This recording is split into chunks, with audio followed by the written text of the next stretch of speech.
Birds flying high, you know how I feel.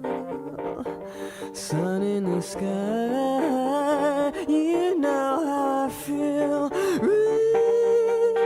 Reeds drifting on by, you know how I feel. It's a new dawn, it's a new day, it's a new... So you'll come back soon for dessert?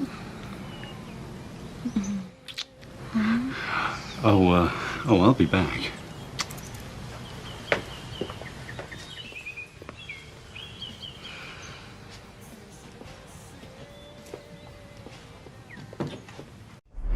That man, Travis, ruined my daughter's life. He will ruin the life of my granddaughter. He should pay for what he did. Don't say that about him, Mama. Abby, please. Ma'am, I see you love Travis, but this is a sentencing hearing and your mother has the right to make a statement against him. Please proceed, Mrs. Harper. Travis got caught stealing this car, but he stole from me. He lies. Judge, you let him go, it's gonna be worse. You need to teach him a lesson. You always cutting him down about his hair, about him finding a job. Weeds need cutting down. Order! You got any idea how expensive Tiki's inhalers are, huh? The albuterol? Precious, I sent you $1,000. Did you really just say the check is in the mail? Really? I think I'm as dumb as you are, fat. Get out of my store! Get out! Don't make me hurt you! Get out! And out! Precious! I will kill you! Precious! We need your old man to help me find my kid. He's missing. Wonderful, isn't it? It's so great. It's beautiful. When's the next available weekend? In 3 years. Unless you want to get married on September 11th. I don't. Don't let the terrorists win.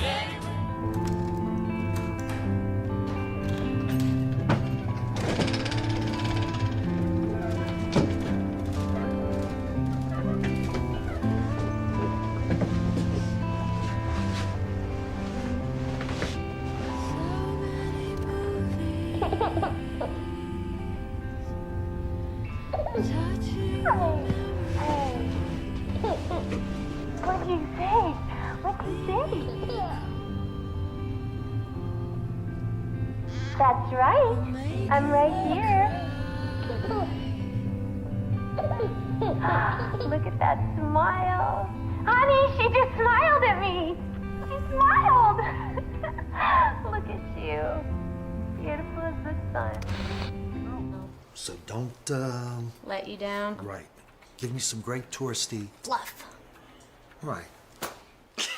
Don't worry, Jack.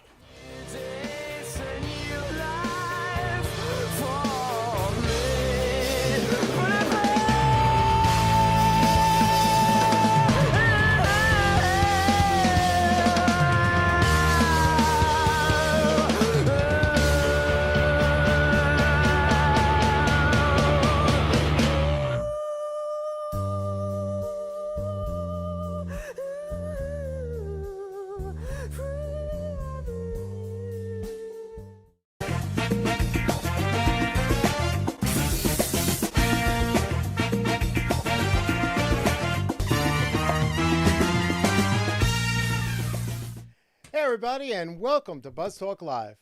My guest tonight is Eileen Grubba. She's an award-winning actress, writer, producer, director, with an extensive background in all areas of network TV and feature films.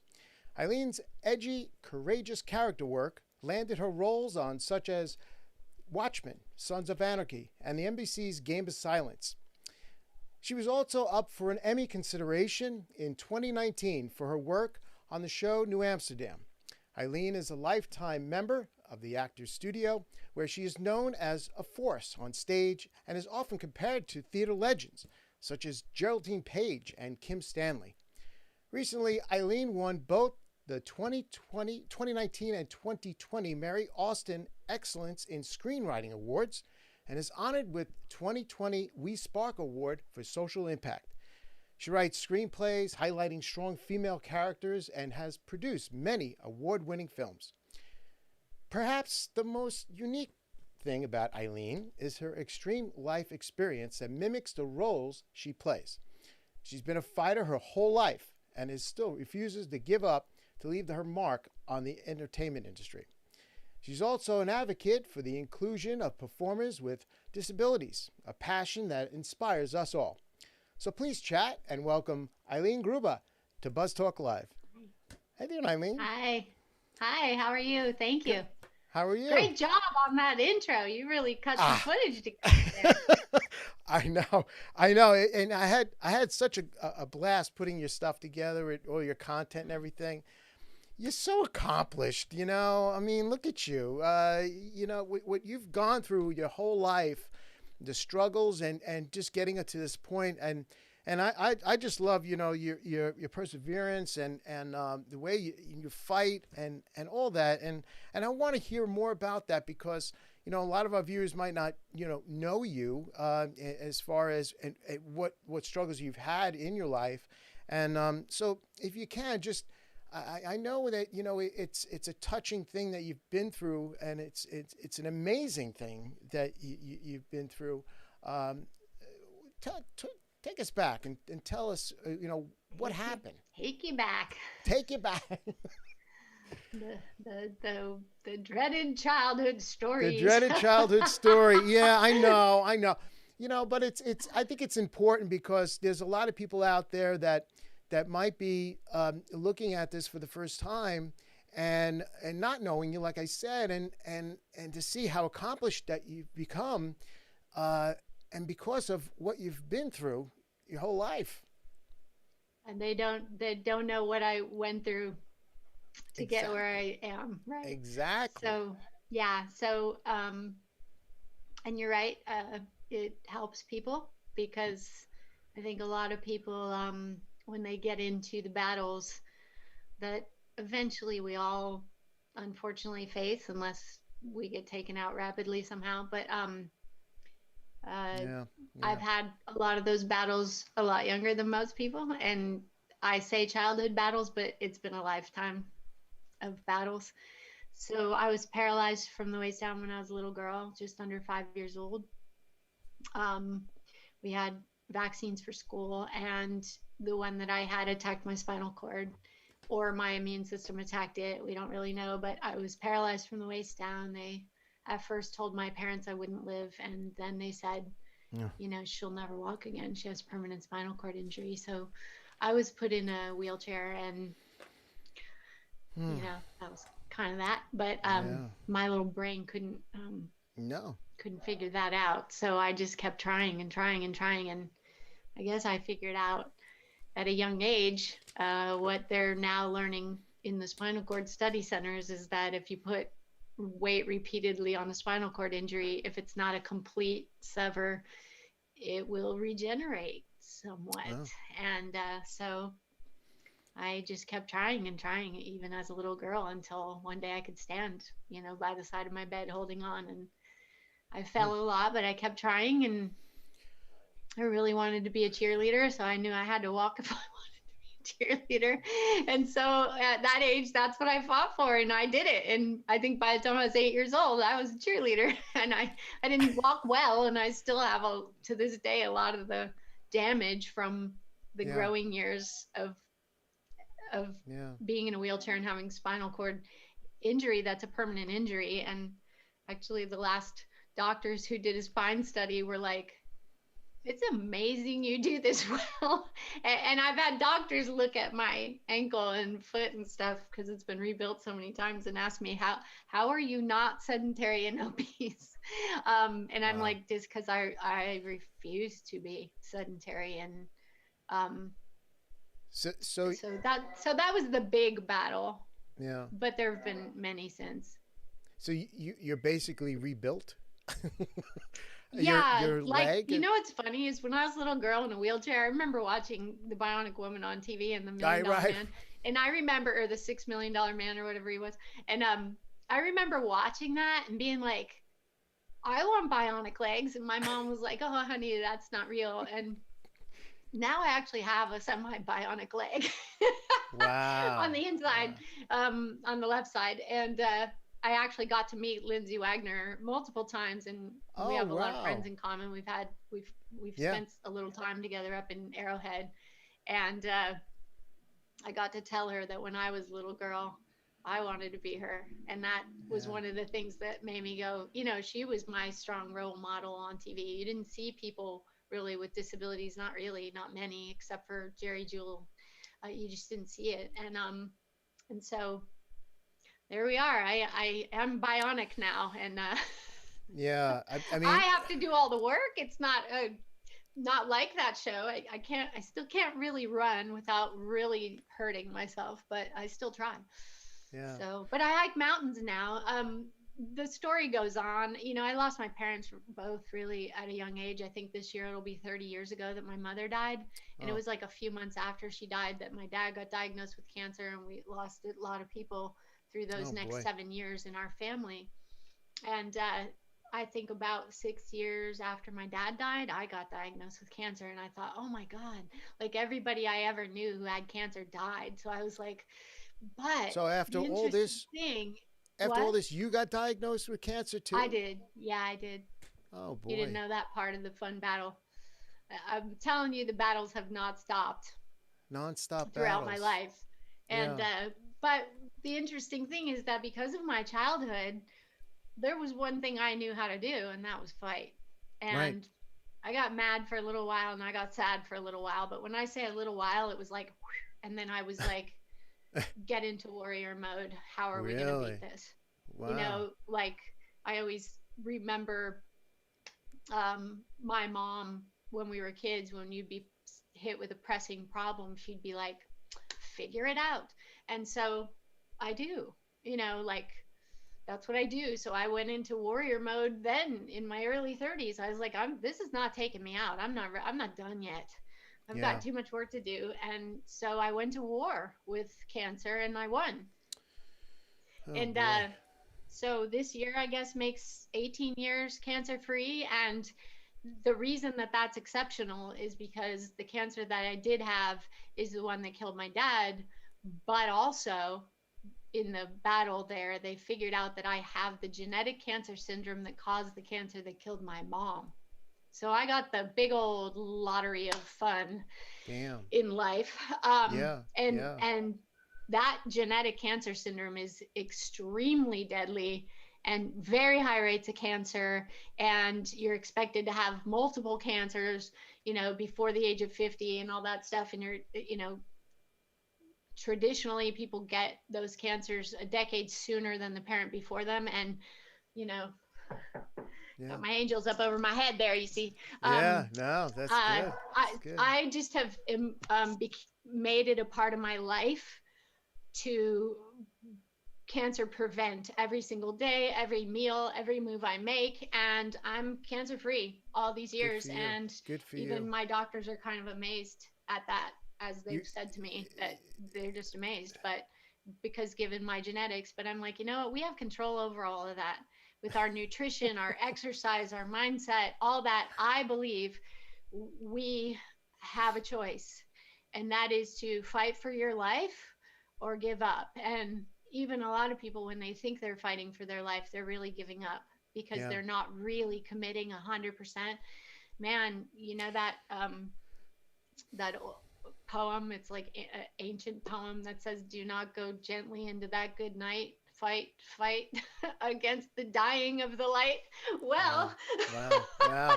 I still got my light and I'm holding on. But what amazes me, Eileen, is that you were such a young girl, and this affected you. I mean, going back now to your prior, it's hard to keep up. But as far as like, you know, when you were a little girl, learning how to fight the first time, and getting through that stage, your mom, you know, was she in the supportive role to, you know, I guess because she was kind of, you know, pushing you out the door, like you got to fight for yourself, you know, and she was kind of that, giving you that like tough love or that support. She taught me how to stand up for myself. My mom and dad both taught me how to stand up to bullies when I was young, because that's an issue with kids with disabilities, is they're always picked on by the mean kids. And as adults, you are too. If there's a mean person in life, they come after me. That's who they come after, because they think subconsciously they see somebody they think is fragile or more broken, and they don't realize that a person who's been through what I've been through is far from fragile. Yeah. You know, like they think a bully will think they can crush you, and then they get really enraged when they face off with somebody like me, because you can't crush me. It's impossible. Life has tried to crush me too many times, and you might hurt me, but I'll come back with a rage. You know, like my parents taught me how to stand up to those people when I was young, and they knew I was going to face a lifetime of it. And so I'm so grateful to them, because look what's ended up happening. I had to stand up for an entire community, and I still fight for that community. And it's because of all my life experience that it mattered so much to me that kids don't go through that anymore. Exactly. The things I went through as a child, not the worst of them being the health challenges and facing my life, the worst of them being how people treated me afterwards, as if I didn't have a right to be alive because I had things wrong with me. And that has never sat right with me, and it never will. And it's why I've continued to engage in this battle, because I am determined to make sure that anyone who hears my voice and my story realizes that a person like me is not weaker. We're stronger. We don't have less to bring to the table. We have far more to bring to the table. We have life experience. We have wisdom. We have courage. We have strength that we can share. And help a lot of people through their battles, because we've been through so many of them. You know. I mean, also, you know, resilient. I mean, you're basically what you've been through in your life has you know, honed you into this person now. Now in the arts as well. Now, as far as getting into the arts, were you always interested in acting, or was it just something that... You know what? I was always interested in the arts. That's where it began. When I was a little girl in a wheelchair, and I was so sad because everybody was outside playing in the snow, and I'm stuck in my wheelchair. It was 3 sizes too big for me, and looking out the window watching them play in the snow, and I was like, oh, I want to play in the snow. And you know, my mom would bring me boxes of crayons, because you know, my medical situation sort of wiped the family out too financially, and so we didn't have a lot of money. And my mom would go get newspaper print from the garbage bins outside the back of the newspaper place, like, because they throw them away when there's still tons of paper. And she would bring me boxes of crayons, and I would roll it across the floor and just draw and draw and draw. And I became an artist. And then I started entering my artwork into little competitions and winning little awards when I was young. And I kept going in the art arena, and of course performance. I mean, I was a cheerleader and I was always performing in that way. That right there, stop, hello, cheerleader. So, I mean, okay, so you went from, as a little girl, being in a wheelchair, having the perseverance to dust yourself off, to fight, to get out of that chair, and not to listen to any of the doctors. You went straight ahead, you forged ahead, and you made it, and you came out the other side, and I think you were captain of the cheer team. Is that? I was. I had my shelf of trophies. I had the loudest voice, probably from yelling at my siblings and my. Oh my God! Telling them to leave me alone, and and I had the spirit to be the captain of the cheerleading team. So incredible, and I'm sure along the way, you've grown into this, had this persona about yourself to speak about it and inspire other people that might be down and look upon themselves if whatever problems that they're having. You're kind of like a life coach to them, and I'm a life coach to so many people. Yeah. I've noticed the more the years go on, I'm the one who gets the call every time something feels impossible, but it's okay because everything's relative to your perspective, to what you've been through, and quite honestly, most people's battles look kind of easy to me. It's rare when I come across someone whose battle looks insurmountable to me. Like most people, I'm looking at them going, man, I wish my battles were your battles. I'd have conquered that like 20 years ago, so, and I tell people that. I'm like, look, if I were you and had the clear slate you have, this is what I would do. Boom, boom, boom. And go for it. You have to go for it with everything you got, So I've coached a lot of people. I've coached people through cancer. I've coached people through cancer who didn't win too. Maybe just didn't have the fight, or they found out too late and they didn't have the, if you find out too late with cancer, or you're not paying attention to the signs, it's a lot harder battle to beat. But, sure. We haven't always won. Obviously, in my lifetime, there have been a ton of battles I have not won.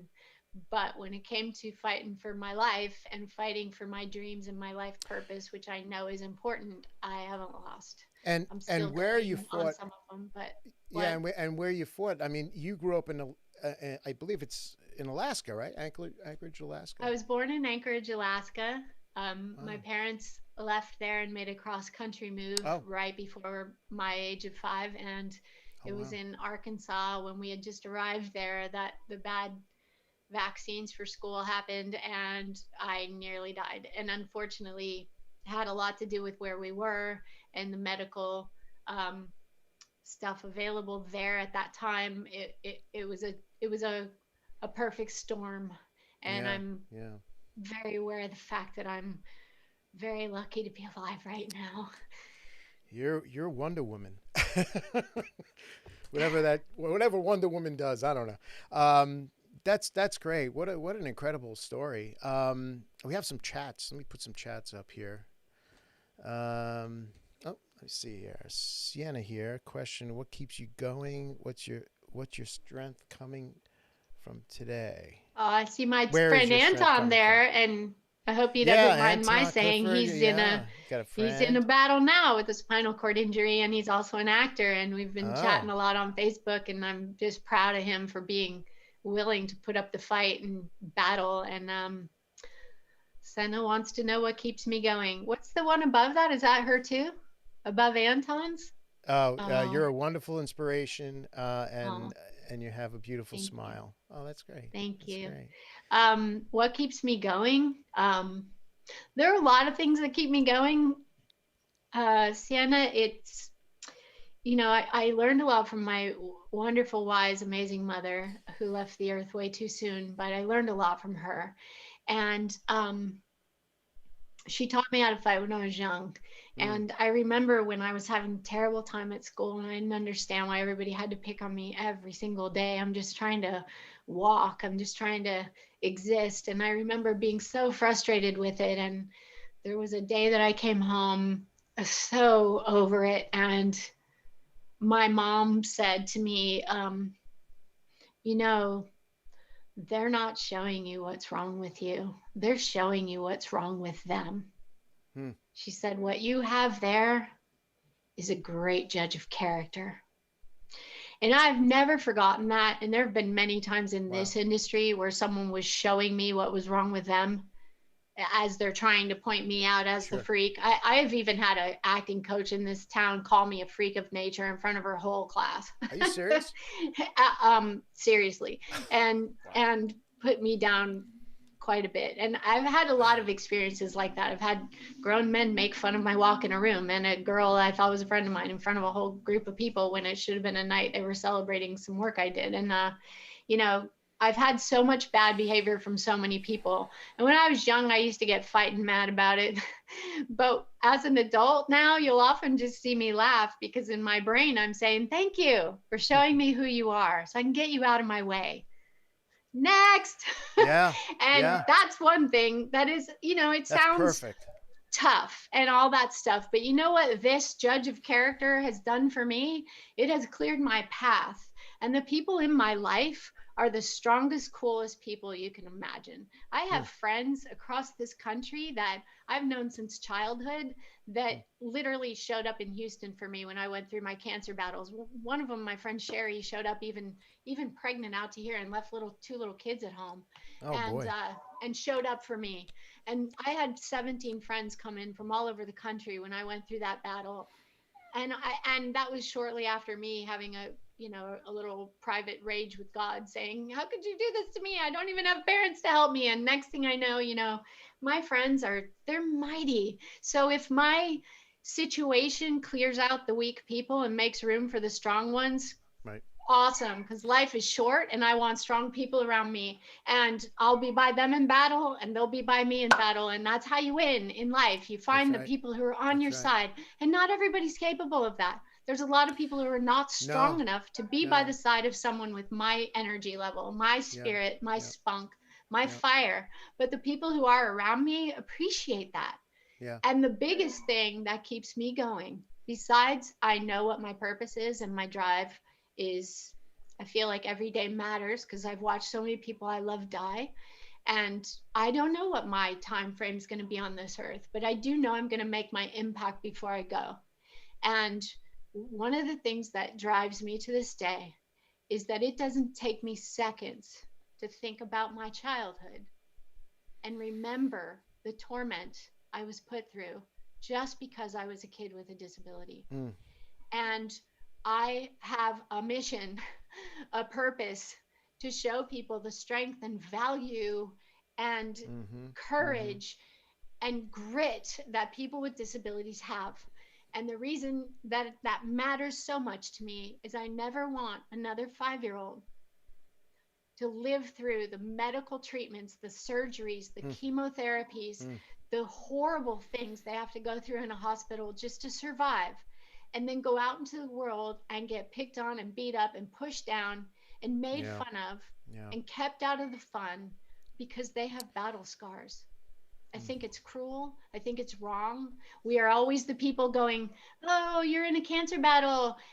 You got this. Be strong. You can do it. One more chemo, one more this. And the people saying it have no idea how hard those battles are. And yet often they'll be the same ones being like, oh no, she can't, she limps. We can't have her. Those same people, isn't it cruel for us to cheer kids on through cancer battles? If they dare survive, we're going to beat them up and pick on them for the rest of their lives. Keep them out of work, keep them out of life, keep them out of fun, keep them out of relationships. It's cruel. And that's why I fight so hard, because I'm like, you know what? I am determined to shift the mindset and the thinking around people with disabilities. People with disabilities are the strongest people I know. Absolutely. They're the most resilient. They're the most able to pivot. Yes. Take a problem. You got a huge problem. You know who I call when I have huge problems? I call the people I know who've been through as much or more than me. I call Rhonda Wademan, who I work and produce these films with, because she's been through. I think we froze there. Eileen, can you hear me? we have a problem. We're frozen. Well, let's see if we can get Eileen back. Oh, there she is. You froze on me there. Oh, you're frozen again. Might be your Wi-Fi, possibly. Okay. Eileen, can you hear me? Eileen, can you hear me? I can hear you. Okay, great. We got you now. Can you hear me? Yeah, I can hear you. We froze up there. I don't know what's happening. It's possibly your Wi-Fi. I don't know. But are you connected to a cable or is it Wi-Fi? I have Wi-Fi, but it says it has 3 bars, not 4, but 3. A little interruption. But anyway, look, you had. Is it working now? Are we back? Yeah, we're back. I hear you. We do have some more chats that came in, and let's see. A coronavirus considered paralyzed from vaccine. Do you think it's safe? And considering that you were paralyzed from a vaccine. I mean, the answer to that is that I don't think it's safe for me. Yeah. Because there's no telling what my immune system would do this time, because they're having a lot of this Guillain-Barré syndrome happening with some people who have overactive immune systems, and it would be too big of a risk for me. Right. I think.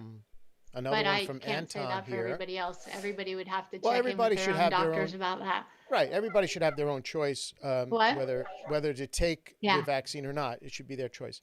Another one from Anton. As far as how far you think that we are from having a disabled character as a lead in a big film or television series? Well, Anton, I think we've got a few younger people with disabilities who've come in and gotten regular roles on series. I'd like to know, after my almost 30-year battle, when I'm going to be a lead on a TV series. I'm still in the battle.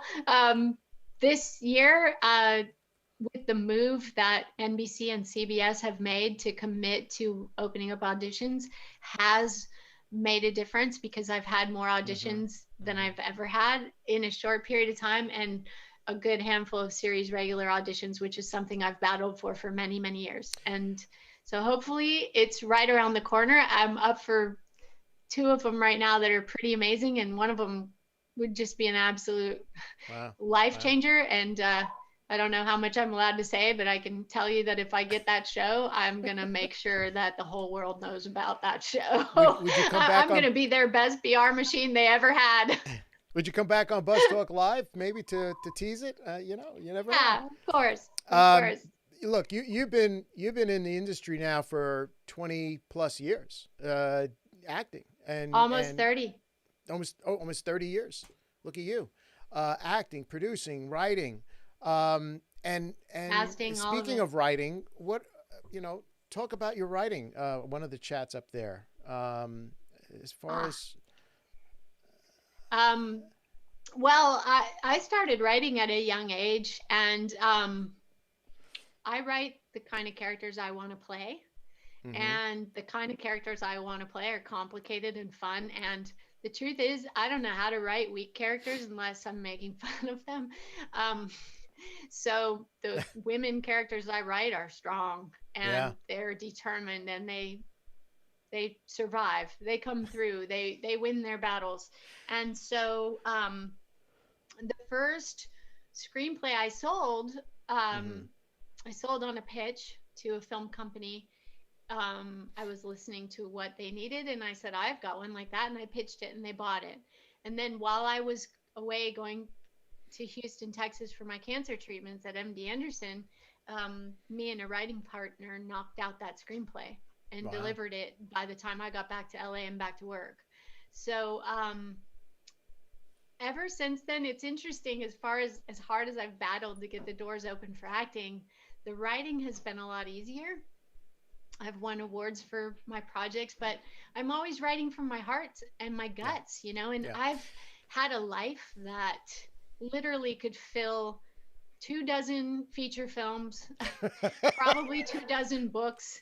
Without a doubt. My life adventures have been extraordinary, and we've just been doing little snippets of them and little snippets of thoughts I've had about things and putting them into like films for the Easter Seals Disability Film Challenge. And then we decided to venture out. Rhonda and I had talked about, you know, we mentor her son, Brock, who wants to produce and direct, and he was an actor. And so we decided to venture out of the film challenge just because then you have more time, because in the film challenge, you only have one weekend to write, produce, edit, everything, and deliver a film. And then they're not always as done as you wanted them to be. So we ventured out to making some outside of the challenge, and all of them are disability inclusive, from writing, producing, directing, acting, post-production. I try to pull in all the most talented people I know, and most of them happen to be living with disabilities. I have a quote of yours here I want to put up, which is perfect for the moment that you're speaking on. I realized that I would have to change the industry if I wanted to work in it. And it's so true, you know, it's so true. There was a point where I was battling it out in LA in my early years, you know, in your youngest, prettiest years, when all the skin is flawless and everything's great, you got a lot more hair and all that. And, you know, those were the years I couldn't get 1 or 2 auditions a year. It was just so depressing. And I would fight, and I got into the actor's studio fairly easily. My work was always respected, honored, appreciated, and yet I'd get in the door, they'd see my limp, and then they'd be like, done, and they wouldn't let me come back in. And so when I realized so many, if I want to work, I'm going to have to change the industry. And so I set out to do that. And what I'm impressed is that, you know, you've had so many interesting you play so many interesting characters, and the range of characters is just incredible. Look at you, Matt Damon. Oh, Danny Murphy. He was my partner in crime in the early advocacy days, and we lost him to cancer. But oh God, and Barbara Bain. Now Barbara Bain is still a mentor to me. So yeah, let's talk about Barbara, because, which I didn't know, but Barbara is also married to, well, she was, if anybody doesn't know this, she was in the original Mission Impossible, and married to Martin Landau. I never knew that. And so she's part of the Actors Studio as well. Yeah. And is that the way you guys met, or?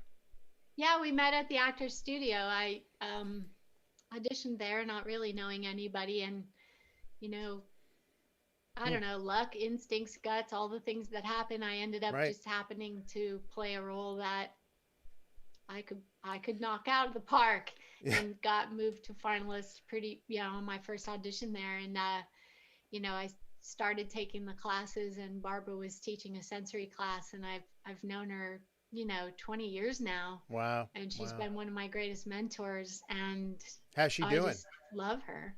What? How's she doing? Is she? She's doing great.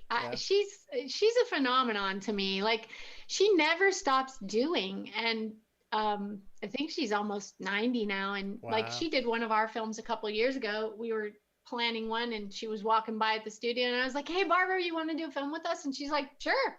You know, so she's always game. And, you know, she's awesome. A force. I just love her. And anytime I'm challenged by this business, or not knowing what to do, or, you know, struggling, even when we're going through losses and stuff, she's amazing. As a matter of fact, she's the one who, we were in rehearsals for something she was directing me on, and there was a comment that came up about the actress I was working with having some pain issue, and she looked at me and she said, you understand. And I started laughing, and I was like, yes, I do. Being in pain every day of your life. I was walking on what was like broken bones hitting for over 20 years. That's why I had that AFO brace. It was like bones hitting. It's like anyone else walking on a broken ankle.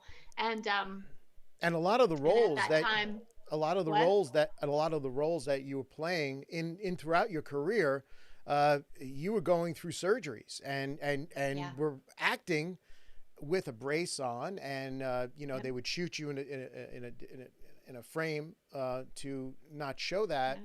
But it's incredible that you still working, and so I want to just fast forward here a little bit and talk about some of the recent projects that you have. One is the Dead End Drive. So now look at you, Best Actress for Dead End Drive. It's a short film. We won a few of those. I think we got a couple of and they're still going on. Yeah, we've been winning so many I can't keep up with them. But I know Austin and I both have won Best Actor, Best Actress awards multiple times now for this one, different festivals. Yeah. And Tobias Forrest created it, and I told him, next time, Toby, you've got to write a role for yourself that's as big as the ones you give us, because he gave himself the smallest role, which is the only reason he's not getting the Best Actor things as well, because he was phenomenal in it. But he wrote a really wonderful script and great characters for us, and he said, you want to do a film together? I was like, absolutely, let's do it. And Toby and I knew each other from many years ago through Danny Murphy also. I have a teaser of the short. I have a teaser, so I want to show that. Oh, great. Yes, please. Okay. Show it. I'm a day ahead of about 1,000 of these fuckers.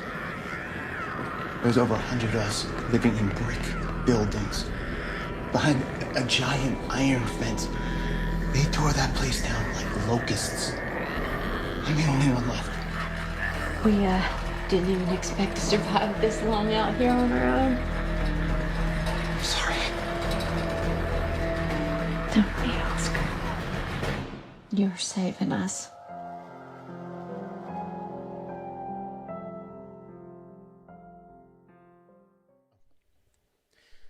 That looks good. That looks good. Oh, zombie apocalypse? Is that really well out there? And Toby did a great film, and almost everyone who worked on that film, almost everyone is living with some form of disability. Really? And Austin Basis and Toby were amazing to work with. The three of us produced it together. Alexander Yellen, who directs for Z Nation and a lot of things, came on and directed us, and yeah, awesome. Fun project. Awesome. There is another chat. Let's see if I can get to it here. Well, tell us more. We're getting to that. Films, film festivals. Are you auditioning live or in Zoom? Because of, I guess, what's going on, and you're in California, so it's a little different over there. My first Zoom audition I actually booked, which is surprising, and I can see another actor on here that I work with a lot named Tom Omer, and he called in we connected on the Zoom. He read me my lines, or his lines, and I did my audition and recorded it and sent it in, and I did book that one. I just shot it, a film called Proof Sheet. We shot it in the fall. Since then, I've had 2 other live Zoom auditions, but everything else has been taping. And, we can't have people around us, right? So LA has been pretty shut down. So yeah. I've gotten into this habit of, because if you tape on Zoom, the quality is severely reduced and they get a grainy video. And I found that you can tape yourself on your own computer and have someone call in on the phone. Just put them on speakerphone and read you your lines. And then it doesn't take a lot of time for everyone, and you can see your own framing and get that all sorted out. So that's what I've been doing for the majority of my auditions now. I do miss the days where you can have somebody there talking to you across from the camera, but you do what you got to do. You just make sure you're making great choices and doing the best work you can do. And absolutely, that should matter more than all the technical stuff. There's another movie that you were part of, Dark Hearts. And this is an interesting film. That one's near and dear to my heart right now. I mean, they all are, but this one has just started to hit the festivals. As a matter of fact, I contacted Steven Savage, who runs the Idlewild Film Festival, literally the day after we wrapped post in January. And I said, I know your submissions are already closed for Idlewild. Is there any way that you could look at one more film? And he said, sure, send it over, because I had just won the We Spark Award and the Mary Austin Award. They're up on my shelf there, and about 8 awards the prior year for Take My Hand, which I wrote and produced. And he said, yeah. And he called me, like, he watched it immediately, called me immediately and said, you're in. And we got nominated for 8 awards for this one and 8 awards for Dead End Drive. Wow. And the Idlewild Film Festival is March 8th, I think, is when it begins. So we're up for Best Film, Best Director, Best Cinematography, Best Screenplay, Best Actor, Best Actress. I mean, we're up for And this Best is Music, really everything on these. So it should be an exciting Idlewild festival, but it's also opening the doors to a lot more festivals. And the reason that this is so exciting to me, it's not the awards. That doesn't really matter, except for one thing. What? It gives you a voice. Mm-hmm. And with a voice, you can change the world. Absolutely. This is why it matters. I'm not a person who's like, I don't really care about getting showered with compliments or with disdain. I could care. To me, they're like, doesn't matter. I don't really care anymore about these things. But they matter because they give you some respect in the industry, which opens more doors. Yes. And they matter because they get you to a position where you have a voice and people will see your work and they'll hear what you have to say. And for me, these films are important because every one of them has my voice in it. And I have at least 20 projects in my computer that are feature films, comedies, dramas, TV, film, and all of them have a lot of my drive and passion and voice in them, and a lot of truth parts of even if they're not a true story, there'll be a lot of truths in them and characters based on people I know, situations I've actually endured. And I think the stories are really important. And even this one, Dark Hearts, Idlewild is the first festival, which it hasn't even happened yet. It's like March 8th, but then I've already won some more awards for this one, including a best actress or 2, I think already. And a good handful of other ones that are coming in. And we are planning a limited series for this that we'd like to sell to Netflix or Amazon or Apple because it's edgy. Yeah. And it's a point of view about a child kidnapping or trafficking that is a completely different point of view than we're used to seeing. It's well Because shot. I was very It's well intrigued shot about what happens. and produced. And I do have a trailer of it, and I also have a clip that I want you to set up. But let's watch the trailer first. Okay, go for it. Honey, she's gone. No, she's not. It's not my fault. You were drunk, Kel. What are you talking about? You were responsible for her that night. You, not me. Oh, my little girl.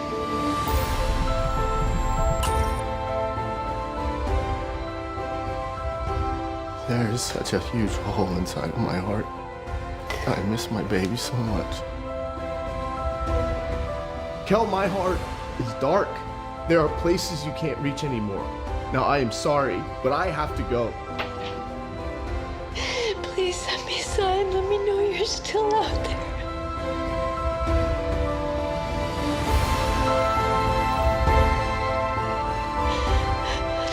I'm gonna find you.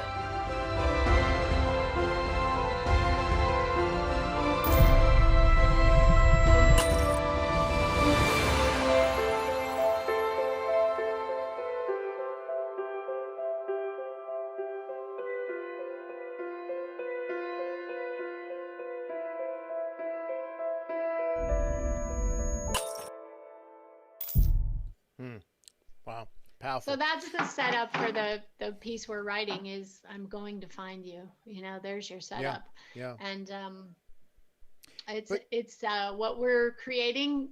Me and Tim Micah, who is the writer, who's a novelist who brought me the original idea, which we altered quite a bit, but he was so game with doing whatever we needed to do. He's been wonderful to work with. It's my second project with him. And Kevin Stevenson, who's a really phenomenal young filmmaker who I met at Idlewild as we were both winning awards for other films. And we were like, we got to work together someday. And he jumped on and we just had a blast. And we mentored Brock Wademan through it and gave a lot of experience and opportunity to people with disabilities making that film. So I'm excited to get the word out about Dark Hearts because I I know that it will impact people, but also I know that it's going to make a great feature or series, one of those two.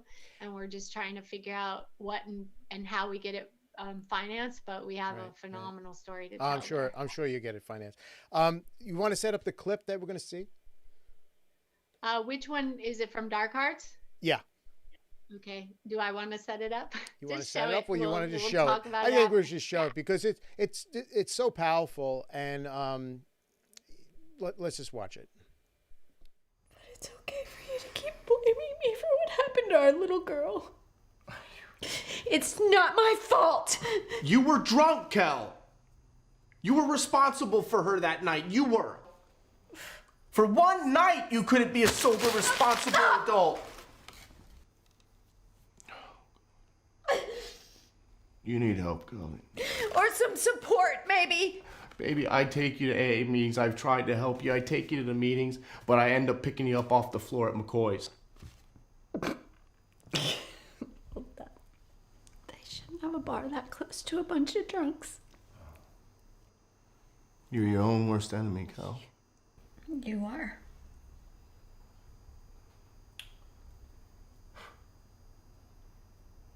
Why are you still here? What? The only thing you're married to is your sense of obligation. So just go. Go. Go! You gotta be careful, Kel. You're gonna lose everything. I already have.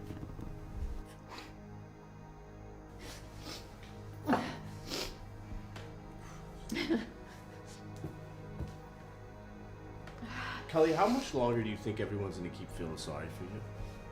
Huh?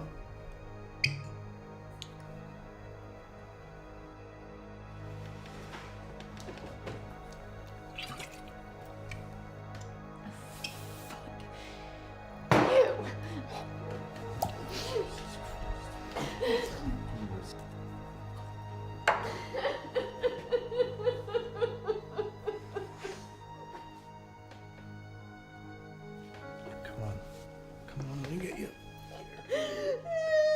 Can you get up? Just go easy, alright? Come on, sweetie. Just come on.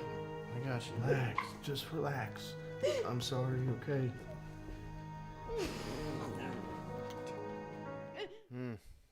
It still makes me cry watching Powerful. that. Yeah, it's powerful. Like, and the range, it's you're incredible.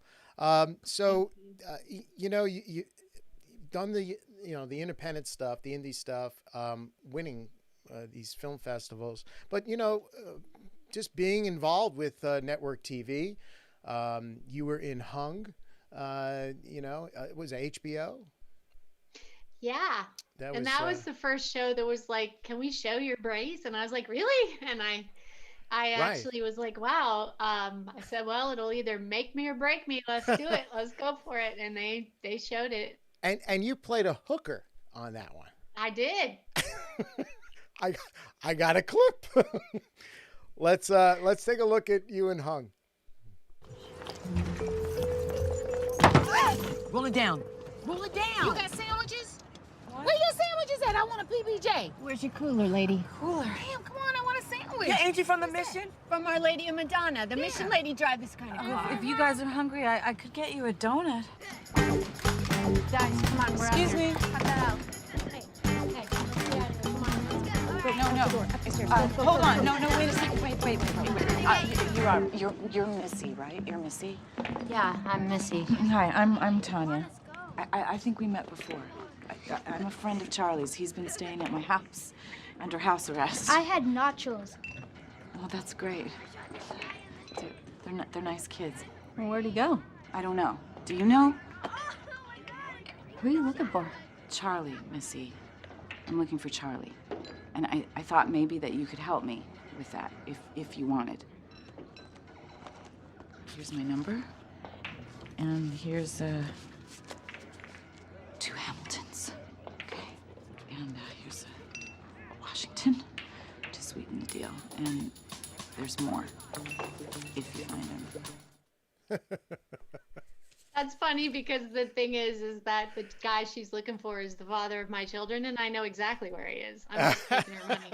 You know, I'll just take your money. I'm gonna let her keep talking and handing me money. Right. I mean, that was incredible. I mean, you were able to wear your brace in that scene, and yeah. And was it impairing you to, the way they shoot it, walking, and they were intercutting between that scene there to kind of like cut around you a little bit, I noticed. But I mean, they didn't seem to mind showing it. The only thing that was inhibitive on that was the size of my mini skirts. They were so tight and like a size too small. I'm like, but they had scenes in Michigan, in Detroit, where I was literally running through the rain in high-heeled sandals with that brace on, in a mini skirt, and they're shooting it. It was fine. One time there was a new every episode of TV has a new director come on, and I remember I was like feeling fine, like I'd done a few episodes. I knew they kept liking my work. They kept saying it. They kept writing in more episodes. And I walked onto set one day in my mini skirt with my brace, and just on that day, and I heard the director. I watched him watch me walk by, and I saw his head go to the executive producer, and I heard him say, "You want to see that?" And she said, "Yes, I do." And I was like, "Yes." So I didn't even say a word. I just kept going with a smile on my face, because I was like, we are getting to the place where, it's interesting, but the people who were standing up for me have been really strong women. Yeah. They were like, yes, I want to see that. So let's get to something more recent. You were involved with New Amsterdam. Sean Cassidy, look at you. He's such a dream to work with. I love that man. He's so great to work with. Good guy. I couldn't wait to meet the man who wrote that episode, because when I got the audition, there was literally no time to put it on tape, and it was due the next morning, and it was an urgent casting, and I was preparing to be on the stage in the morning for the Actors Studio with a role that I'd been working on quite a while. I opened up the audition because I was like, oh, when am I going to do this? How am I going to do this? I hope it's something close to home. And I read it, and I just started literally laughing out loud in my kitchen, because the character was spinal cord injury, cancer patient, facing another daunting surgery. The medical industry caused her paralysis, and oh my God. Written for you. Who knew me that wrote this? It's me. This is going to be a cakewalk. And so I was just like, bam, let's bang this audition out. All I got to do is learn my lines. That is my life. I don't even have to load that. And so it be. So I have a clip of this, and it shows you how comfortable that you were doing this, because, look, you were up for an Emmy consideration for this episode, and this is great. Let's take a look. You're a badass. Now, when the tumor was taken out, a metal plate was installed for stability. Unfortunately, it's moved. That's what's causing your discomfort. Fixing it will require another surgery. But you are in great hands with Dr. Cuesta. Is this my fault? Not at all. Did I move in some way that I shouldn't have? I do a lot of stretching. No, it's been 10 years. Over time, the body shifts, and hard work can shift with it. But if I'd gone to the doctor sooner, I might never have needed the plate at all. And maybe the tumor wouldn't have grown so big. Is nothing that's happened is your fault. We've talked about this. And why ask why? And man, it's hard to stop.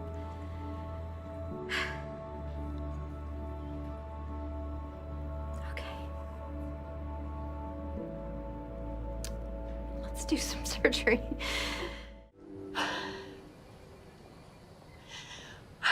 Why are you telling me this now? Because I've seen you question yourself so many times and blame yourself. Now you know that none of this was your fault. It was ours. So, everything that happened to me was a lie. The tumor was real, but you didn't need to end up in a wheelchair because of it.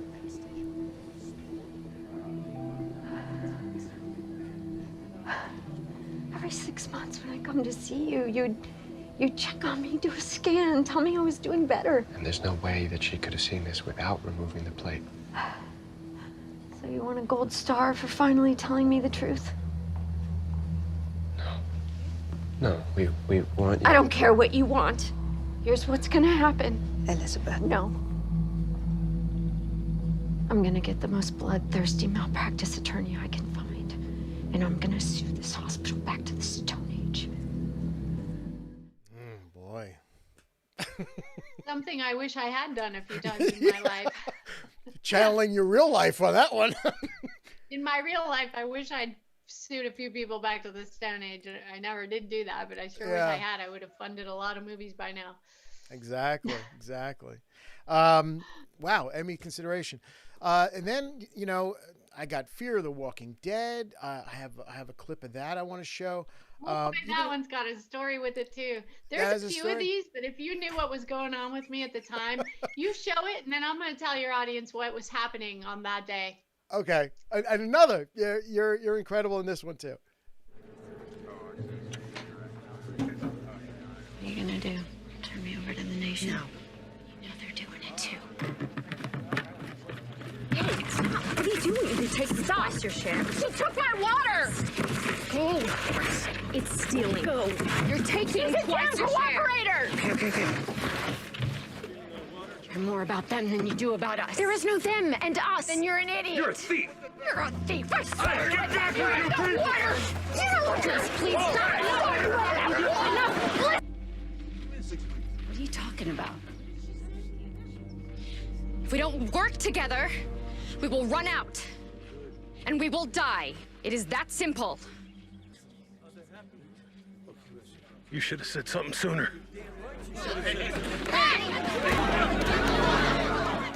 Wow. All right, so you ready for a crazy story? Lay it on me, sister. This is a crazy story. I'd had a massive leg rebuild in 2016 that was supposed to the doctor said, I'll have you back up on your feet in a couple of weeks. We're going to clear out a lot of the bone mess and get you out of that brace. It didn't work, and it made the bone hit worse.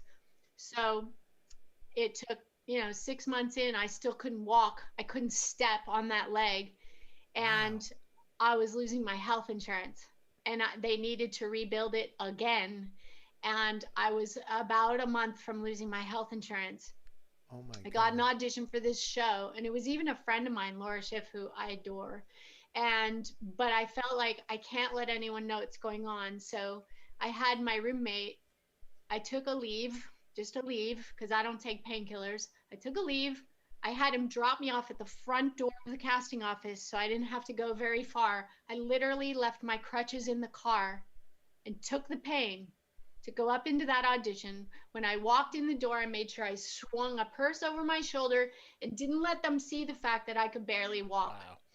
I got in there, I did my audition, and I left. I booked the job, which shoots in Mexico. I then had to get to Grand Central, get on a train, go to San Diego, where they pick you up in a van and bring you to Rosarito.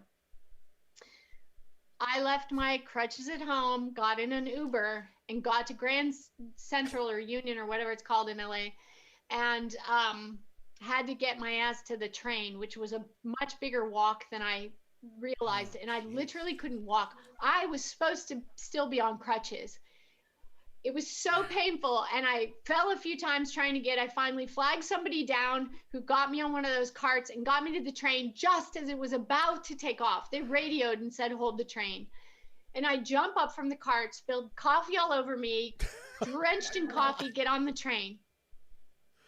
I'm hobbling to my seat so that I can throw my suitcase up so I can find a change of clothes. And a guy on the train notices I'm limping. And he says, are you okay? And I said, well, I just got off crutches literally like this morning because I'm about to go shoot a show. And he goes, you're about to go do Fear the Walking Dead? And I said, yes. He was one of the head stunt guys Oh, on the wow. show. And he said, do you realize you start this massive fight? They're bringing in stunt guys from all over because they're going to have a 50 or 100 person fight scene that you start and run through. And I was like, I can't run. I mean, I can barely walk right now. I'll fall. And he said, you know what? We sat and talked the whole way down. And he said, you know what? I'm going to talk to the guys. We got you. Don't worry. We got you. And if you feel like you're about to fall, fall to me. I'll lift you back up. This amazing human, that just a miracle that this happened. So I get down there and sure enough, the director's all like, I'm trying to act like I can walk, but everybody's going, are you okay? I can barely even walk. I'm taking pain, like literally walking on broken bones. And, but I got to do it. I need my health insurance. Sure. And so I can get the next surgery and fix this. Those stunt guys took care of me. And at one point I did start to fall and I felt one of them push me up. They literally pushed me like a pinball till I could get out of the shot for the running away thing because I literally could not run out of the shot. Wow. They literally pushed me between them. So it looked like it was like a football thing. And those guys saved me on that shoot. And the crazy part is then they wrote me in another role and I had to come back down. So I ended up 3 times going down there, made back my health insurance, and then literally had my foot rebuilt again. Oh boy. Just in time. And then flew to Houston and had to have another major surgery. And went from there on crutches to Vermont and shot a film where I showed up and said, hey guys, by the way, I just had 1, 2, 3 major surgeries in the last 7 months. And so I'm a little exhausted and I'm not sure I can walk without crutches. And that film was so cool about it. They were like, we don't care because it was a disability inclusive film. So they were like, if you need the crutches in the scene, you'll use them. And if you don't, you don't.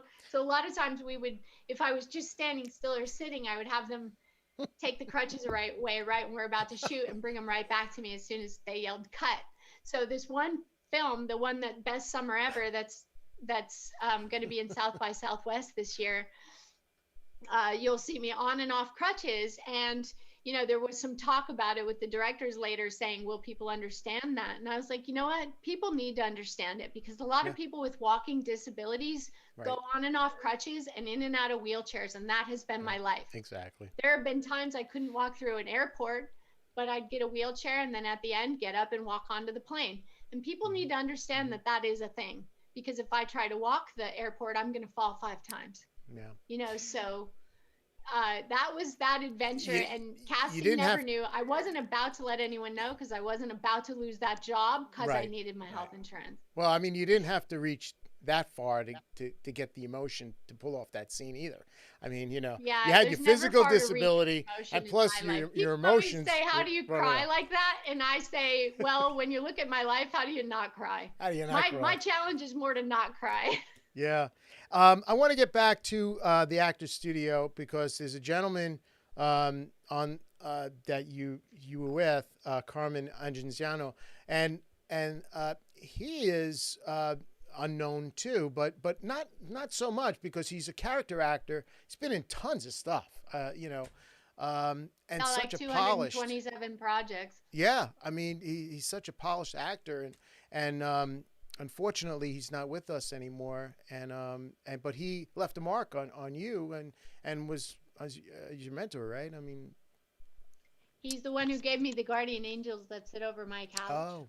Oh wow! And on the back of that picture, he wrote a whole letter to me the last time he was ever in my home before he died. Really? Yeah, he seemed like a nice guy. He had a profound impact on my life and my career and was a huge part of my life for 14 years. And devastating loss. Yeah. He definitely made a mark, but I do believe he's one of my guardian angels. I have plenty of proof of that. And we have dedicated the last few films to him. And David Zimmerman, the executive producer from the Actors Studio, who Carmen and I had been working on his play for a few years.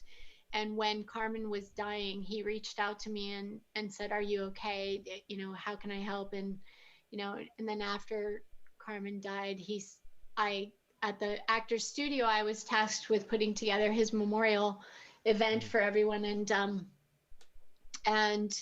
at that event, I expressed to them how Carmen was the one who stood beside me in these battles. He was the first person who had a name and some clout in this industry, who wasn't afraid to speak up and stand up and be in films that were with and including and for people with disabilities, because people have been so afraid to be aligned with us scary people who have challenges. And Carmen wasn't afraid at all. He was a rock star, and he wasn't afraid of me. He wasn't afraid of the work we were doing. He loved being challenged by me on the stage, and it elevated his work. And Sure. there was a point. And you were so good together. I have a clip we of. worked so great together. Yeah, I have a clip of Sleeping with the Bear, and it's really a touching scene. I want to show it. Okay. Doctor's called today. Wow. First surgery scheduled. Next week. How about that? How about that? The reconstruction of Emily begins. So what's wrong? Nothing. So what? Are you nervous? No. Don't be nervous. I've been in the hospital lots of times. I'm not nervous. Really. Well, I'm glad to hear that. Because you're going to have lots of smart people using all this new stuff. What did they say? Revolutionary. Revolutionary, yes. And they're going to give you that whole new what is that? Shark cartridge. Yeah. Yeah. Yeah, the new stuff, right? Mm-hmm. Not the old stuff. Nope. Getting that whole hip and knee thing going. Cheetah joint. Yeah. Cheetah joint ACL implantation. Wow. Yeah. Cool stuff. Hey, you're going to be running really, really fast again. And you're going to go across the country telling people your amazing story. And you're going to be in the 2016 Olympics, and you're going to win the gold medal. And then you're going to be on the Today Show, and I knew they'd pull through for you.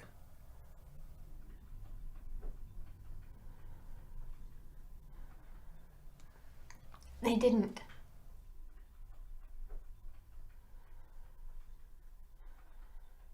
What? They didn't come through. They turned me down. The insurance company turned me down.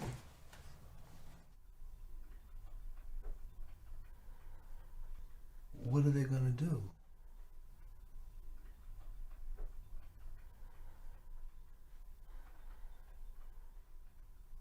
Chipmunk enzymes. I don't know what that is. They want to inject my joints with some sort of chipmunk cells or something. God, is that even real? Oh, this is what they said. Apparently, chipmunks have some sort of slippery cells or enzymes or something that, when injected into your joints, improve your mobility moderately. I think that's what they said. So how are they going to help you?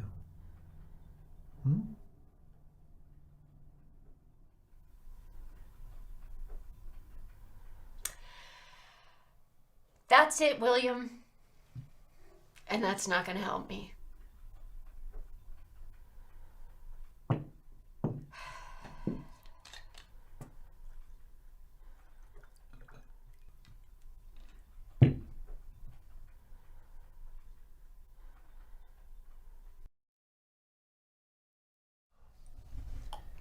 Well, that's not going to help you either. What, this? Yeah. No. William, how many bottles did you open after Joni died, huh? A year's worth. Right? Hey. So give me a break.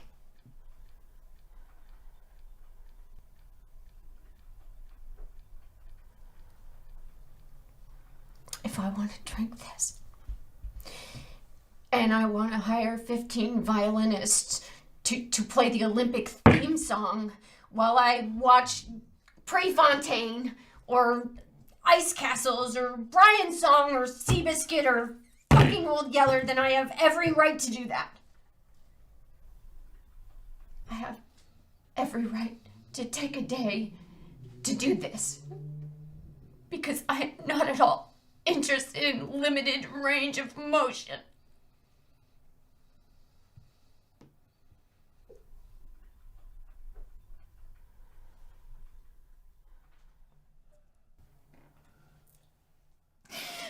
I want my life back.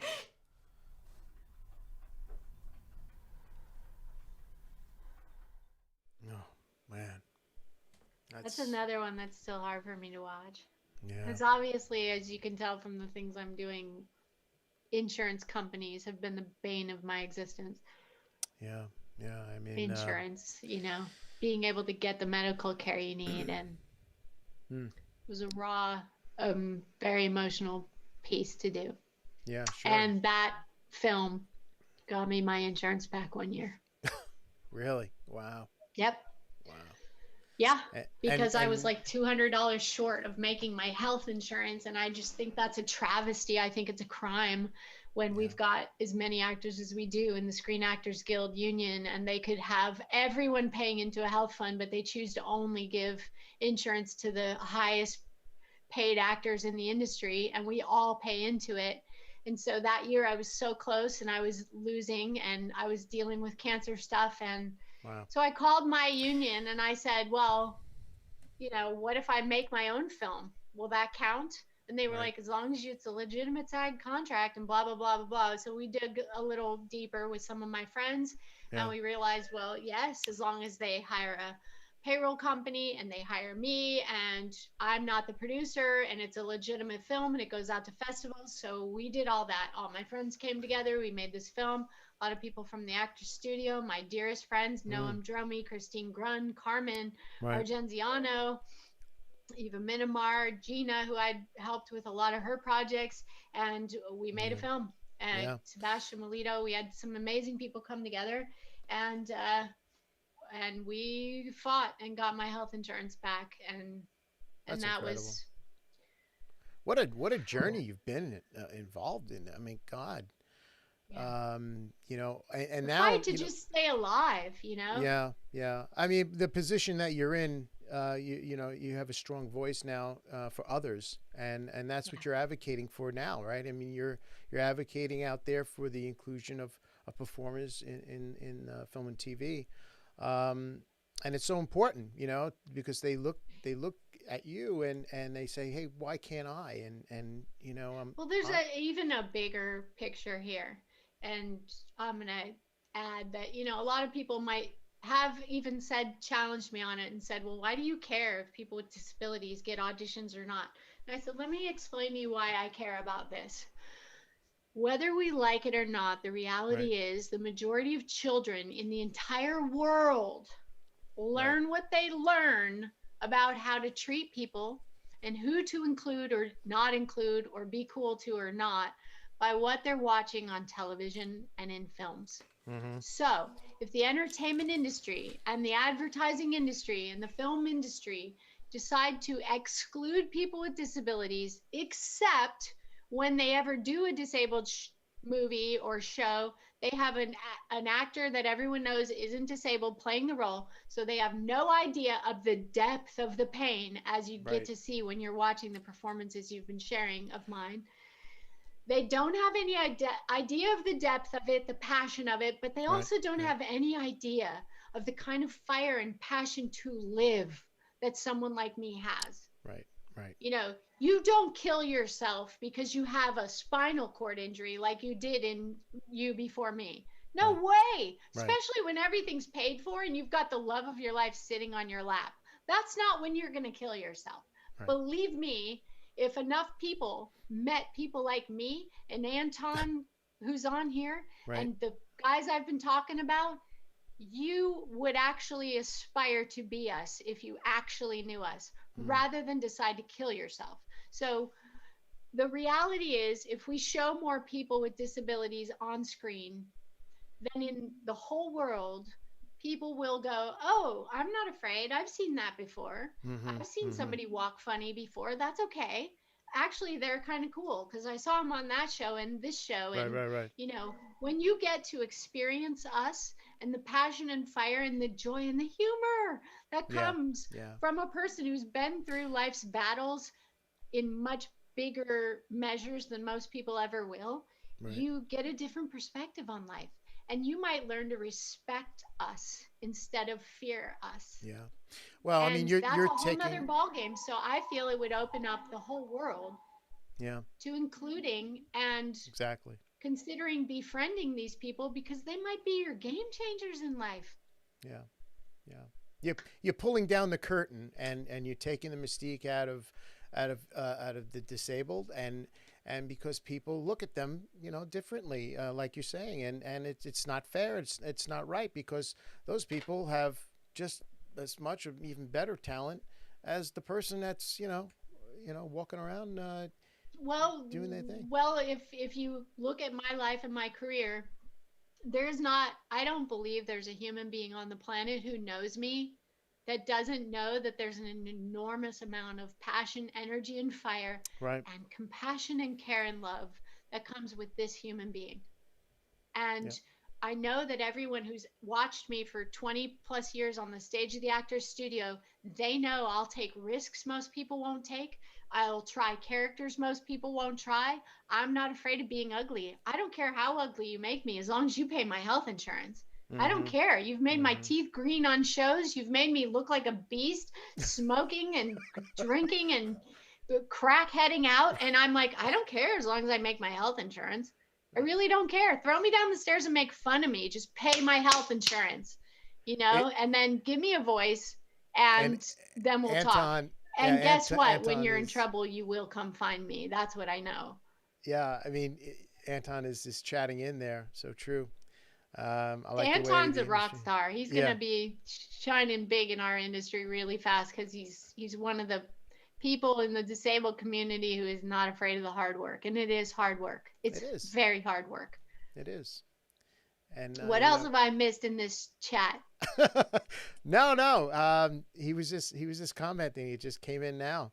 The way the industry is more inclusive and, you know, we definitely are far more than it used to be. You know, when I lived in New York, I would go up for, you know, Broadway shows and I had the voice for it. I could sing anything. And I had the coaches that were coaching Broadway singers and I would get past the musical part. But when it came to the dance and movement, I was just out. They wouldn't even give me a shot. They were just done. And that always broke my heart because I love musicals. I did musicals in Atlanta and they were always so creative about how they got me on and off the stage and everything when I couldn't walk, when I was just getting out of wheelchairs and on crutches. And there was one time where I had to do this saunter up the aisle in a long gown. And I, under the gown, had construction boots because I had just gotten up off of another surgery and I couldn't walk in dress shoes, forget it. But I also couldn't walk upstairs at that point. So they had Gaston, and he was this huge guy. He literally reached down, picked me up by the waist, spun me around, and set me on the stage. Wow. And I was like, this is cool. They were so creative about it. But that's the thing, is that the most creative people are usually inclusive. And I've heard from the most creative people I've worked for that they have a lot of fun writing for me. The writers on Hung told me that in Game of Silence, that they had fun writing for me because they knew I would do anything, try anything. Yeah. I'm a fearless actor, but then again, I'm a fearless human. Yeah, exactly. And you played Cinderella in Boots, right? Or something like that? I did. I played Cinderella in Boots not long after I had a major rebuild that had put me back in a wheelchair. And I played Cinderella in construction boots. Unbelievable. And my friends that were in the church choir with me, who were also in the musical, they're Jeff Boyce and Kathy Boyce, who are hopefully listening. They had, their son was small at the time, and one of the devices we used at that point was that Cinderella, when she goes into her dreamy song about a dream is a wish your heart makes, this young boy comes up on the stage and dances me off the stage. But the whole point was to make sure I had someone to hold on to go down the stairs because I couldn't do the stairs. So what we've done to deal with this walking challenge has been extraordinary. And so many of the shows that I've worked on, I think they would be shocked if they actually knew what I was going through when I showed up on their show. It's incredible. It's incredible how many shows you've been a part of. I have a clip of the politician. Yeah, do you want to set that one up? There's another story. All I'm going to tell you with politician is, and they did not know this either, this was following the triple whammy of 2016, 2017. And it was another one. After Fear of the Walking Dead, I'd had the neck surgery and the neck surgery. And then I went to do a film, and I went to advocate for autism in Florida and help my sister-in-law through cancer, come back to LA. And I, again, fighting for health insurance, I needed to keep working. And I booked this job without anyone knowing how much I could not walk. But we were getting to the place where the same producers had hired me for Nip Tuck years ago when I had a brace on my leg, and they were really cool about it. Brad Felchuk was super cool about it. He's one of the creators in that community with Ryan Murphy and Ian Brennan. And so I got hired for this one, and they brought me to the set, and then the trailers were so far away, and I just said, would you guys mind if I don't go back and forth to the trailer? Because I literally can't walk. Can I just sit in the couch on the set? But what also was happening was, and I don't want to get into too much detail, but the other surgery that I had was a massive one. And I lost some stuff. And I was so completely exhausted that for the first time in my life, was struggling to really retain my lines. And it had nothing to do with not doing the work. It had everything to do with what was chaos that was going in my body, and having had so many anesthesias and the exhaustion of recovery from surgery. But they had no idea. So I would just sit on the set rather than leave the set and put my head back and just try to save my energy. Wow. And then get up and do the thing.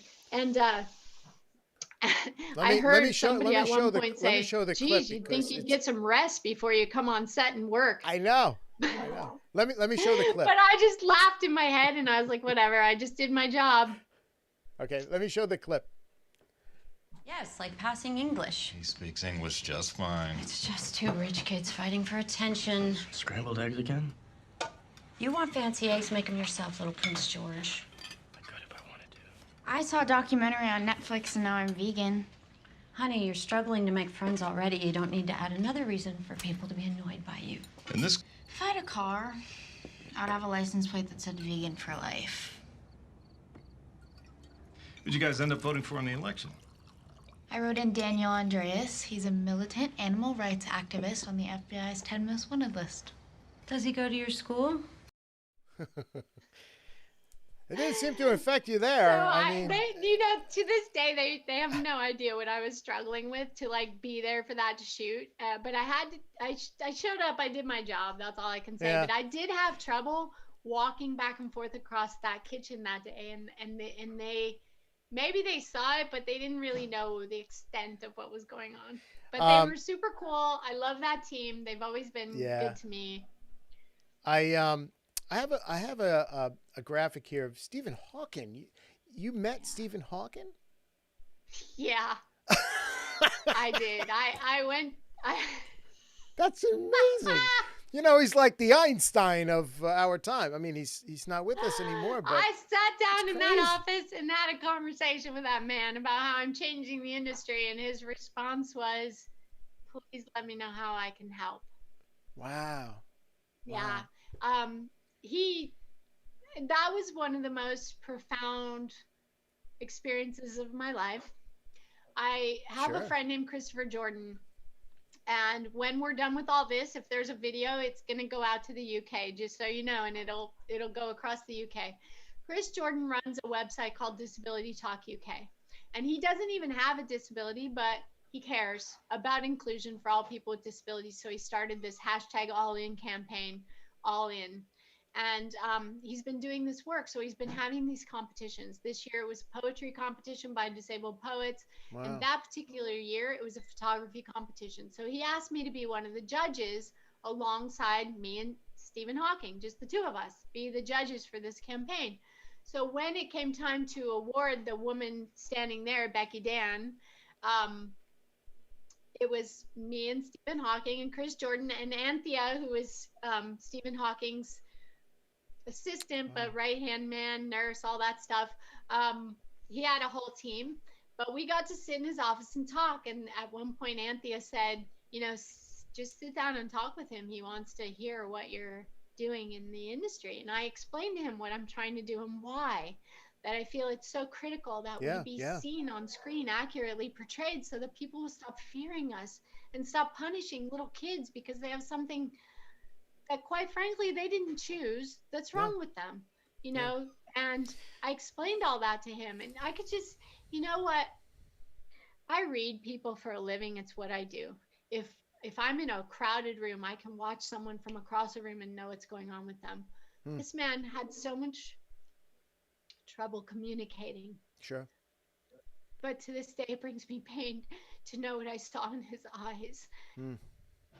The pain, the mental pain of having so much to share with the world and this much trouble sharing it. You know, he was having he had glasses that would send a message to his board that he hit with his cheek to hit a letter.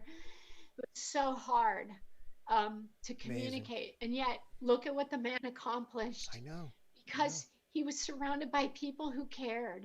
Yeah. And people who understand the capacity of that man's brain. And if the whole world realized that you had a choice here, you could have taken Stephen Hawking and stuck him in a padded cell and never listened to him again, or you could have surrounded him with the kind of people who understood and tried to communicate, and look what he did. Yeah. And it was just such, I literally was haunted by what I saw in his eyes and what I felt come off of that man. And later, Anthea sent me a beautiful message saying how moved he is by the work we're doing, and that he wanted to know if he could ever help. How can he help? And this was just a couple years before he died. The funny thing is, I was actually working on a project at the time that they were asking me to come to England. And we were just about to start it, but it was a free project. I wasn't being paid. I was helping out some film students, and I'm always committed to the work I do. Sure. So they offered me to come to England and sit down with Stephen Hawking, and I said, I can't, I'm working on a film. Well, that night I was talking to Barbara Bain on the phone, one of my mentors, and I explained to her, they asked me to come to England to meet with Stephen Hawking, but I'm working on this film. And she's like, wait, stop. What? Stephen, like, who? Go back. What are you talking about? And I explained to her, and she said, you hang up this phone right now and you call them and tell them you're coming to England.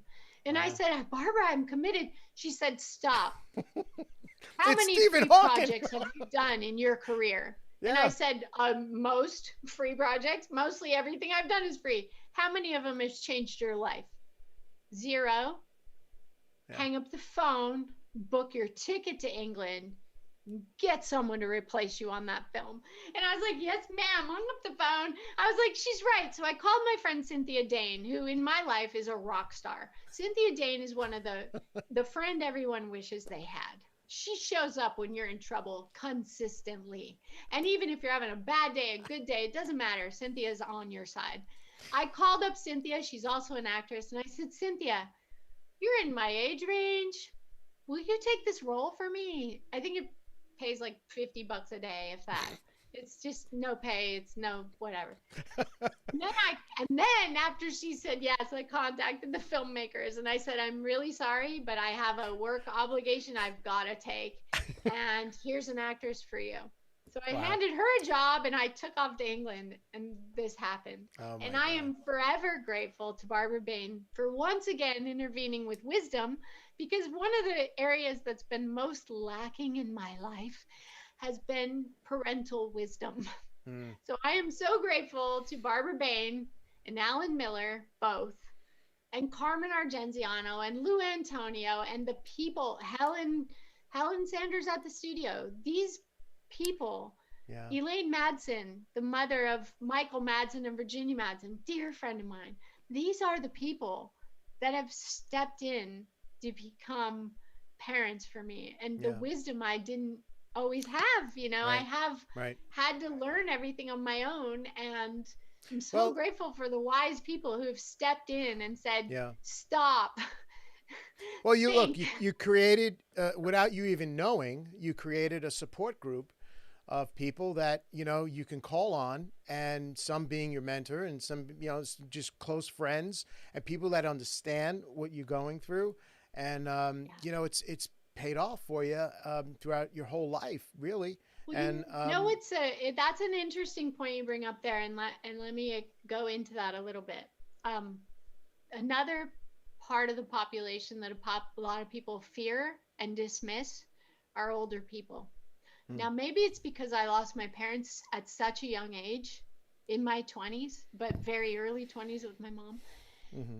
Because of that, I have always been drawn to older people. I gravitate to older people because I want to know what they know. Right. I want to get their wisdom. I want to know what it's like to grow old because I intend to, no matter my genetics. And so I've always loved older people, and I always love people. I've never had the same kind of understanding with people my own age, because most people my own age have never been through battles like I've been through. Right. But older people have been through some shit. Sorry. Yeah. No. Language. But older people they've lived, they've been through a lot. So the people that have been mentors to me, I mean, I think of Alan Miller. Interestingly enough, here's the thing. Alan Miller and Barbara Bain have taught me more than anyone collectively at the Actors Studio. Guess what my parents' names were? What? Alan and Barbara. Really? I don't think that's a coincidence. Wow. I just don't.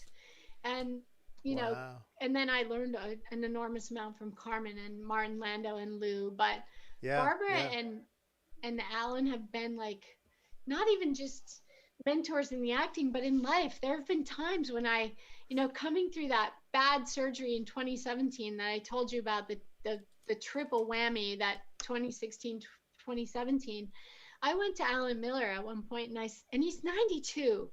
And I said, Alan, never in my life, even when I've had short-term memory loss from cancer treatments years ago, never in my life have I had trouble remembering my lines. I could learn them all, and then in the morning wake up and they're gone. And I explained this to him in 2017 because it was making me nervous, because I got to be able to do my work to survive. And Alan smiled at me and said one thing. He said, okay, what are you going to do about it? And in that moment, and that one question, he reminded me who I was. I always do something about it. I went online, I found every neurologist, I found every YouTube thing about memory, and I repaired my brain. And guess what? In the last 2 weeks, I put 20 auditions on tape, and almost every one of them, I learned every line. Really? I created 20 characters in 2 weeks, 20 characters, sometimes 3 a day, and my lines were down on most of them. There were a few that I had to refer down to my papers, but I was like, I did that. I created new pathways in my brain to remember everything because I remembered who I am. I'm a warrior. I fix things. I'm a problem solver. I'm going to solve this problem. And Alan reminded me of that in that moment with a simple question. What are you going to do about it? Wow. He was reminding me at 92 years old, you don't take life's crap that it hands you. You take it and you spin it and you fix it. Wow. And you keep going. It's impossible that I mean, really, you learned all those lines and you verbatim. Wow. Almost all of them.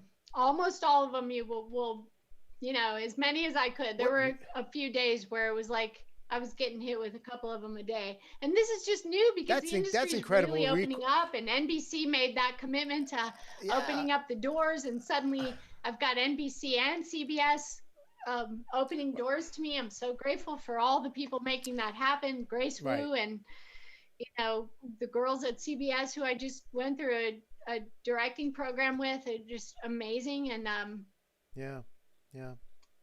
suddenly you're everything's incredible. opening up, and I got to be ready. I'm an Olympian, right? You got to think of yourself as an Olympic athlete You at do. all times. You've got to rise to whatever game they're throwing at you, and you can't just sit there and say, "Oh no, 3 of them came at me at once. I can't do it." You can't do that. You got to be ready, and that's what all that training is about, and why there has never been a time, no matter what hit, that I said, "No, I can't do that." Wow. There have been times when I've literally come out of anesthesia from MD Anderson at the hospital to wake up and find out I had an audition due the next morning, call my friends in Houston who have nothing to do with entertainment and say, "Does anyone have a camera, some lamps? We got to put an audition on tape." And I'm still jacked up on anesthesia. Oh my God. But I didn't ever let myself down. And that's an important point that I try to make in these interviews, is to let people know that the one person who's never going to let you down is you. Right? If you don't let yourself down. No, don't let yourself down. And I'm not going to let myself down. I'm not going to do it.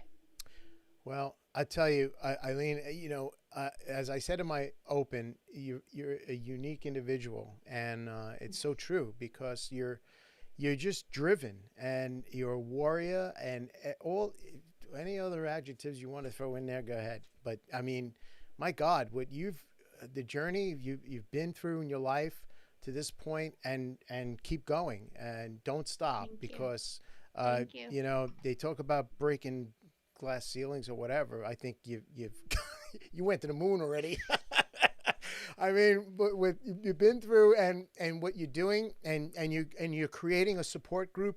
You have people that love you and care about you, and care about where you want to go, and where you want to take everybody else with you, because you're leading the pack. You're a problem solver, like you say, and you're just really inspiring. And just speaking with you on this show, you inspired me. And I tell you, I don't know. I mean, it's crazy that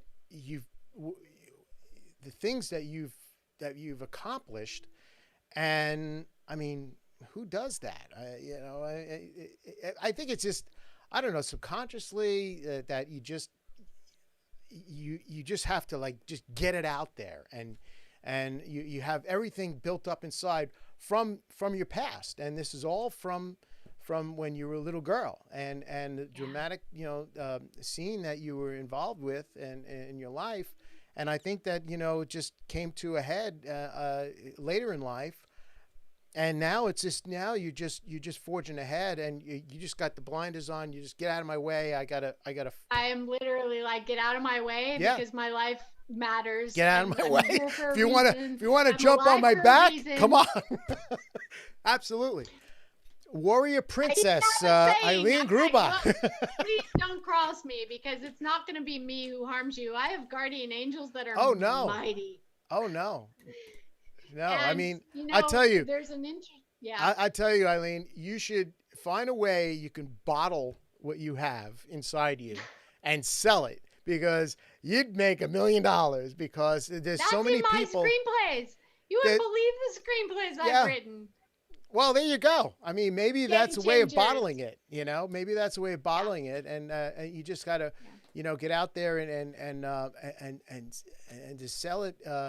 But it should be an easy sell, because you're, just to meet you, and to talk with you on the show here, you're infectious, and it's very. I don't know. It's just crazy that I'm hearing your story, and I'm like thinking, my God, this woman, she's incredible. She's a warrior princess, and I'm so glad you've been. This is why we shouldn't underestimate people with disabilities, or think they're not capable of something. I kind of have to laugh at all the people that thought they could crush me through the years, because you cannot crush a person who's been through what I've been through. The only person who can crush me is you.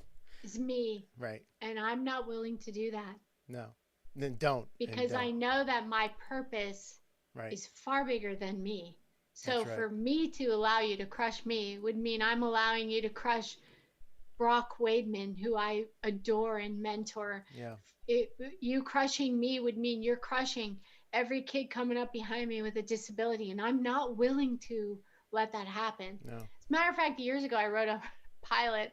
I can't even say the title because it's so wrong, but it was from it's a comedy, but it's from my mindset of, y'all better get out of my way, because if I die without accomplishing this, I'm coming back to haunt every one of you. Yeah. And I wrote a pilot where the girl dies and comes back to haunt them all, and fighting with her guardian angel about how she wants to be an angel, but she really gave her word that she was going to go back and haunt people.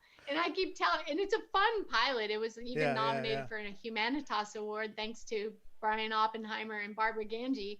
But it is the humor of my saying to this industry, you better hope this changes before I die. Exactly. Because it ain't over when I die. No. I'm not going down easy. Let's change this while I'm still alive so I can rest in peace, please. Thank you. I know I frighten people Eileen, when I say you're an incredible guest. And I don't know what to say, but it's just been so inspiring for me to have you on the show tonight, and I thank you. Yeah, I do thank you for taking me up and coming on Buzz Talk Live. I really appreciate you stopping in tonight and making the time for the show and telling your story. And my God, it's so inspiring. And if anybody watches this show and is not inspired by you, I don't know. I think you should get your head examined somewhere, because get out of her way. Get out of her way. Hey, even the FBI brought me in to speak to the FBI because they wanted me to tell my story, because they said most people give up after one major hit and you just don't. So yeah. I even spoke to the FBI, and then they sent me through FBI training, which was a blast for me. And I made some really good friends there, and now they're pushing me to go out into the speaking arena in a much bigger way.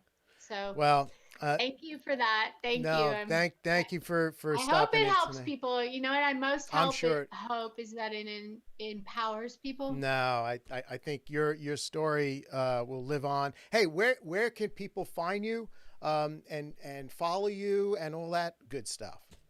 So I have a professional Facebook page, the one with the little blue check. That's at my name, Eileen Grubba, EILEENGRUBBA.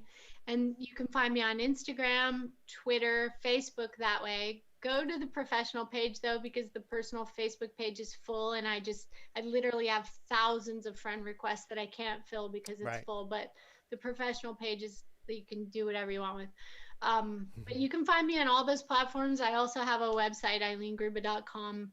And you can follow all our films there. I post about them all on all these things. And we're out at the festivals everywhere now. Out at the festivals and doing your thing. Thanks again for stopping in. Thanks, George. Thank you so much. All righty. You have a good night. Thank you. You too. Unbelievable. I told you it's a big story.